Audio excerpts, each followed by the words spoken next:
So, I mean, there's few things more Canadian, if we're going to talk about things being Canadian, than going out for an afternoon of ice skating with your sweetheart. I mean, that's just what a couple of seniors tried to do last weekend in Toronto. The weather was mild, holidays are wrapped up. It looked like it'd be a perfect day to get out and enjoy themselves together. Unfortunately, the local Hamas thugs had other plans in mind. Masked and screaming, they came pouring onto the skating rink, waving flags, intimidating other skaters.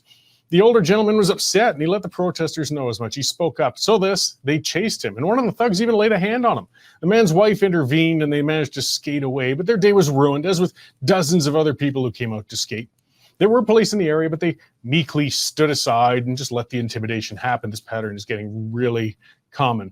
The same day, same area, Toronto Mayor Olivia Chow, and she's made a point of pandering to the pro-Hamas gangs for months now. It was to no avail. She tried to make a short speech at the event. She was drowned out by the howling of the pro-Hamas demonstrators, and they overwhelmed her. Security kept the thugs from actually touching Chow, but no arrests were made or efforts were made to remove them from the site. The thugs won the day, and they took over the park. And Mayor Chow at the end of it says, "This is what democracy looks like." No, Ms. Chow, that's an uncontrolled mob rule is what that is, and it's the opposite of democracy. But what do socialists know about democracy? That's something they always have difficulty with. It all follows a pattern of appeasement and lack of law enforcement when it comes to the pro-Hamas lobby in Canada. And it's coast to coast. In Vancouver, Jewish girls were assailed on a public transit by thugs howling anti-Semitic threats. No effort seems to have been made to lay hate crime charges, though. Had the victims been anybody else but Jews being targeted for their race or ethnicity or religion, I suspect it would look different. Jewish students have been intimidated and threatened on post-secondary campuses across the country. A University of BC family medicine professor of 30 years resigned from the university in disgust due to the anti-Semitism he's had. He says, "Screw you, I'm retiring." At York University, the staff and some faculty found themselves charged for vandalizing a Jewish-owned business. So what happened? Well, anti-Semitic students and faculty staged a protest and a walkout in support of the anti-Jewish vandals. And how does it feel being a Jewish student in that school or any Canadian university? They're not feeling protected by institutions themselves or, of course, the law.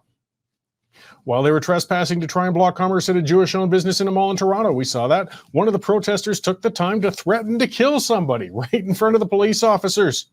The emasculated officers just stood there and did nothing.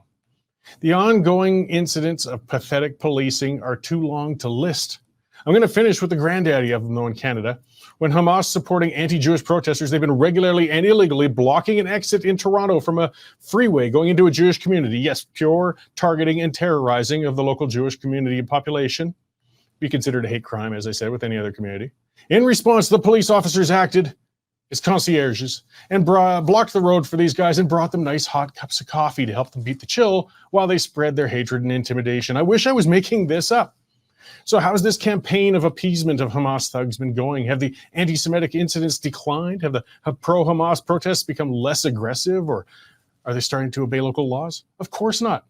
The protesters are only becoming more emboldened. They know they have nothing to lose in intimidating the members of the public and public officials as well, because the cowardly police forces refuse to intervene. Things are only going to end one of two ways now, guys. If the police continues its campaign of inaction in the face of these hateful, aggressive, illegal protests, citizens will eventually step up and take matters in their own hands. This is the natural progression when a state allows things to descend into chaos and lawlessness. But vigilantes are rarely gentle with the application of justice, and they can often target the wrong people. It is not a good way to deal with issues. The police could also actually step up and start making arrests.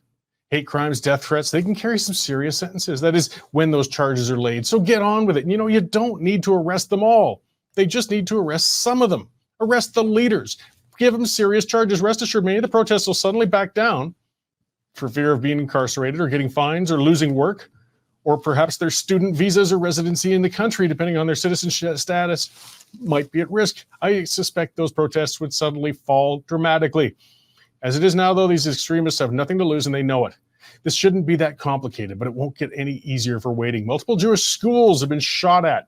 A Jewish deli was just firebombed. This is serious business. This is crystal knot, guys. And eventually somebody's going to be killed if this isn't brought under control soon. The pro-Hamas gangs, they're only a tiny minority of a minority, yet they have Canadian authorities hiding with their tails between their legs. Permissiveness has allowed a group to feel above the law, and they're getting bolder, and it's an embarrassment for the entire nation. This has to stop. It's up to police and politicians now, and who's going to do it, though?